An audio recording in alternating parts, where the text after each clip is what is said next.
দর্শক আসসালামু আলাইকুম। আমরা আছি পাথরঘাটা উপজেলার কালমেঘা ইউনিয়নের কালীবাড়ি প্রাথমিক বিদ্যালয়ে। এখানে আপনারা দেখবেন যে আসলে স্কুলের পরিবেশটা আপনাদের দেখায়। এর আগে আমরা পাথরঘাটা উপজেলার চরদানি ইউনিয়নের হুগলাপাশা প্রাইমারি স্কুলের একটি প্রতিবেদন দিয়েছিলাম, আপনারা দেখছেন।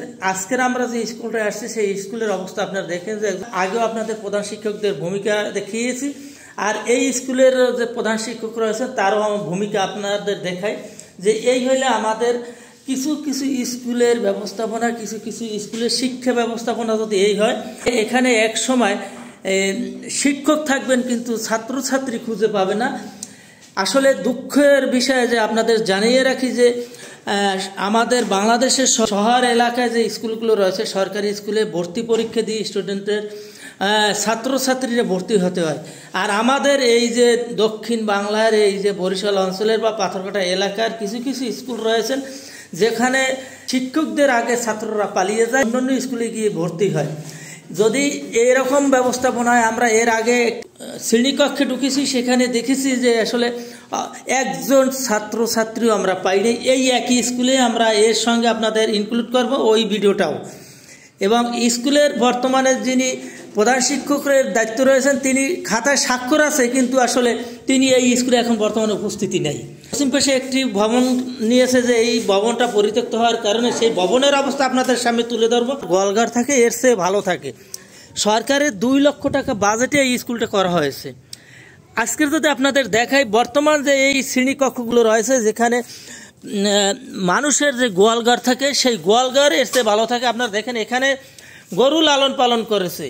এর দায়িত্বে কে রয়েছেন, কিভাবে রয়েছেন, পাথরঘাটা শিক্ষা অফিসার কি করছেন না করছেন, আজকের যদি কোনো স্কুল ঘর গোয়ালঘরে পরিণত হয় সেই অবস্থা আপনাদের নিয়ে আসি। এই দেখেন দুর্গন্ধে এখানে ঢোকা যায় না। গোয়ালঘরে রাত্রে গরু বাঁধে, কি দুর্গন্ধময় একটি স্কুল কক্ষ, শ্রেণী কক্ষ, যেখানে ছাত্রছাত্রী এবং শিক্ষকদের কোনো ব্যবস্থাপনা নেই। আমরা এই এক ছাত্রের সঙ্গে কথা বলবো। বাবা, এখানে কি করে এই ঘরটায়? এই ঘরটায় স্যার, এখানে এই ঘরটায় গরু বাঁধে, এক সাইড বিশ্রী গন্ধ। এই জায়গায় বান্ধে কারা বলতে পারো তুমি? বান্ধে আব্দুল্লাহরা, ওই আব্দুল্লাহরা বান্ধে। আরেকটি শ্রেণীকক্ষ দেখাবো। শ্রেণীকক্ষগুলোর অবস্থা এই সম্পূর্ণ গরুঘর।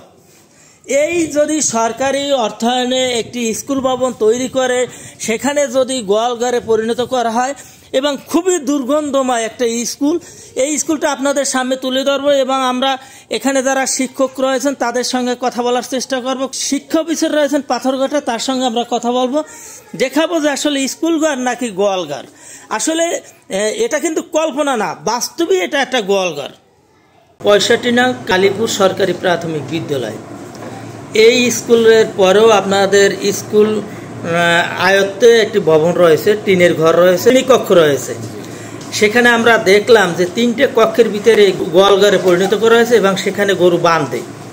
আমরা যেটা গ্রামের ভাষায় বলি, এখানে গরু বাঁধে, গরুর মল, গরুর প্রস্রাব এবং খড় পর্যন্ত সেখানে রয়েছে, খাবার রয়েছে। এখানে আপনি স্কুল টিচার হিসেবে আসলে আপনার বক্তব্য আমরা একটু জানতে চাই। ওই ঘরটা মূলত আমার জানা মতে 21 সালে বা 22 সালে নির্মিত হয়েছে, কিন্তু স্কুল বানানোর পর থেকে আমরা শ্রেণী কার্যক্রম ওখানে পরিচালনা করি নাই। এই সুযোগটা হয়তো এলাকাবাসী নিয়েছে। আবার এই যে রিমেল গেল, রিমেলের পরেও এই একটানা বৃষ্টি গেছে, প্রতিকূল আবহাওয়ার কারণে এলাকার মানুষ এই সুযোগটা নিয়েছে, যেহেতু দরজা জানলা ভাঙ্গা। আচ্ছা, এটা স্থানীয় লোকজনে বলছে দীর্ঘদিন ধরে এখানে গরু রাখা হয়, এখানে আপনার মাঠেও গরু চড়ানো হয়। এরপরে যদি 2022 সালে, বেশি দিন নয় 2 বছর হয়েছে, সরকারের যে টাকাটা আপনারা অপচয় করেছে। তোলার ক্ষেত্রে অপরাধ নাই শিক্ষকের, কিন্তু বিষয়টা হচ্ছে তোলার পরে এইটা যে শ্রেণী কার্যক্রম পরিচালনার উপযোগী করে তোলা হয় নাই, যার কারণেই ওখানে আমাদের যাওয়া হয় না। আচ্ছা, দেখভালও তো আপনারা করবেন? দেখভালের ব্যাপারে প্রধান শিক্ষক এর আগে যে ছিলেন মূলত উনিই কাজ করাই গেছেন। উনি ইচ্ছে করলে উপযোগী করে আমাদের অফিস কক্ষ ওখানে যদি ট্রান্সফার করা হইতো তাইলে দেখা যাইতো যে ওখানে শ্রেণী কার্যক্রমও হইতো, কিন্তু কী কারণে যে হয় নাই আমি জানি না। এখন আবার যে হেড স্যারে আছে উনি যদি উদ্যোগ নেয় তাইলে হয়তো মেরামতের পরে আমরা যাইতে পারবো। আমরা এবং এখানে একটা ভবন দরকারি। এই যে পরিবেশে আমি প্রত্যেক রোজ আসিয়া নিজ হাতে ঝাড়ু দিই। গভর্নমেন্ট 2 লক্ষ টাকা দিয়েছে, সেখানে আমরা দেখি সেই টাকা দিয়ে আপনার একটা স্কুল ভবনের মতো একটা করেছেন টিনের, সেখানে গরু থাকে, সেই অভিযোগ আমরা শুনেছি। আসলে এই যে গরু থাকে এটা আপনার কেন থাকতে দিচ্ছে? না, গরু থাকে না, এটা আমি মানতে পারতেছি, গরু থাকেনি। আচ্ছা, আর আমি এই পুরান ভবনে পরিষ্কার করি আর নিজ হাতে আমি এটাই ক্লাস করাই। ওই ভবনটায় যে কাজ করছে যারা, তারা ক্লাস করাইছে কিনা আমি জানি না। শহীদ স্যার ছিল এই জায়গায় আগে, সে জানে, আর আমি জানি না। আমি এই জায়গায় আছি এই 3-4 মাস হয়েছে।